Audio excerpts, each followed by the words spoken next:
right, man. Let's talk about Levi Onwuzurike. He made one of the top performing defensive linemen, pass rushers week one per Pro Football Focus. We talked about this on a live show on Tuesday, so hopefully you guys was able to watch the live show on Tuesday. We spoke on this that Levi Onwuzurike was amongst the best pass rushing interior defensive linemen in week one per Football Focus. So it was a lot of people going around saying that the Lions didn't have a good pass rush. Their pass rush was subpar. No, Stafford just was getting that ball off. He got beat up though. It's a little bit harder to sack the quarterback than it is in the past because guess what? With you sacking the quarterback, now he got a strike zone.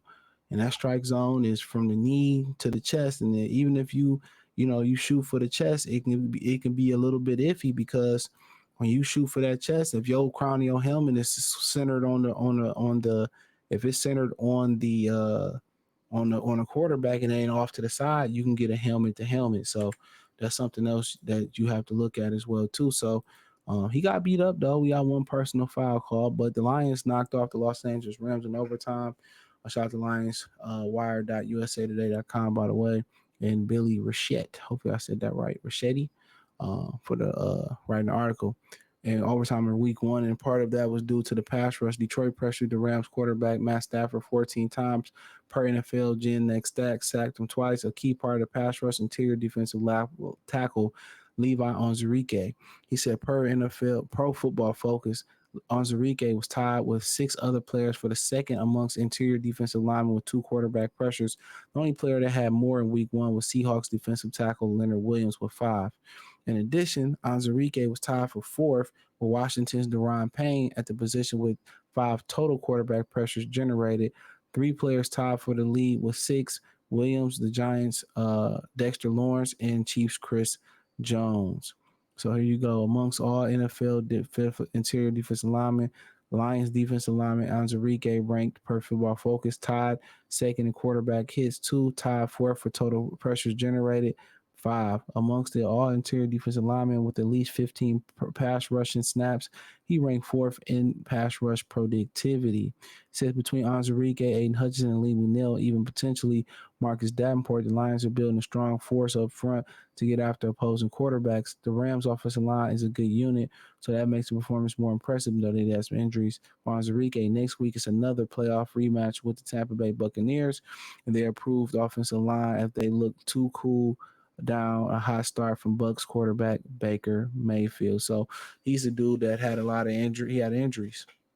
He had a back injury, and they knew it when they drafted him that he was going to have a surgery that, for the most part, ended most players' careers. But I guess they felt that he was young enough and light enough to withstand the injury. And it took a couple years. First year he wanted to avoid the back surgery. The defensive line coach at the time said he couldn't even sit down in meetings.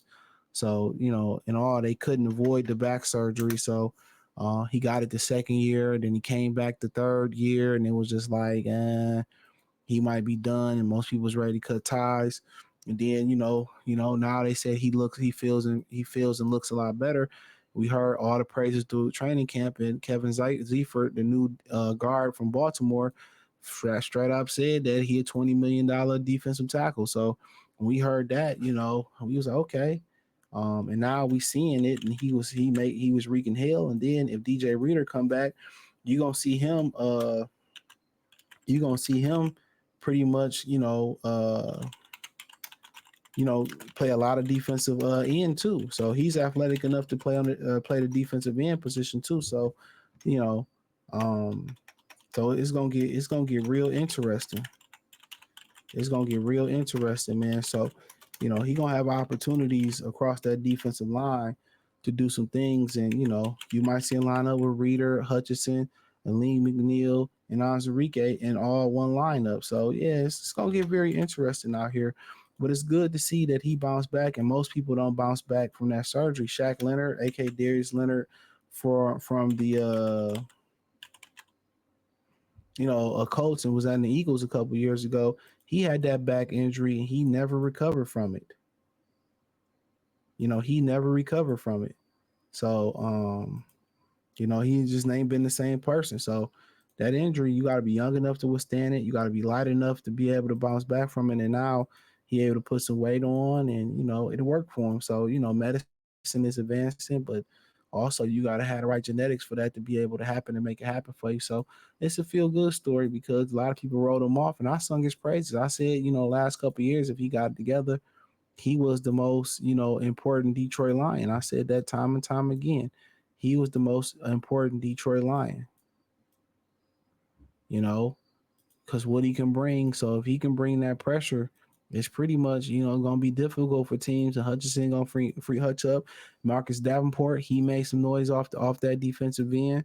So now we can get Broderick Martin rolling, or we can get something out of James Houston, which he seemed to pretty much be regressing. If we can get something out of them, we could be in the game and be winning from a unit that couldn't get sacks and just was known for stopping the run. Now, we can get after the quarterback, it can get real interesting out here. Um, so yeah, what he can bring is, athleticism, nastiness, aggressiveness, power. He kind of reminds you of Dominican Sue. He kind of reminds you of a Dominican Sue, you know, athletic, built sturdy, built athletic, not built sloppy, fat sloppy. He built sturdy. He built sturdy. He built sturdy. So, look at him, just good build. Happy to be out there, and now he got to go out there and make his bacon. So, violent hands, explosive athlete, and um, and McNeil probably didn't make the loudest game, but guess what? People know who Aleem McNeil now is. Who Aleem McNeil is now. They know exactly who he is. So now he got that target on his back, but now it's just not going to be Aleem McNeil, just the only person out here generating the pass rush. It ain't gonna just be Aleem McNeil generating the interior pass rush. Now it's going to be Aleem McNeil and friends. So you'll see him get right back, and do his thing as well too. So he'll have a bounce back game pretty soon. But yeah, man, let me know what you girls and guys think. Check out Detroit Lions Talk playlist. Hit the link tree. You can find me on X, Instagram, Facebook, Spotify, Anchor, Cash App, Venmo, PayPal. Appreciate the love and support. Check out the Detroit Lions Talk playlist. And let me know what you girls and guys think in the comment section. One time for the one time, Mercy Sports Talk. Don't forget, check out my other channel, Goodfella TV. That link's in the link tree in the description. Peace.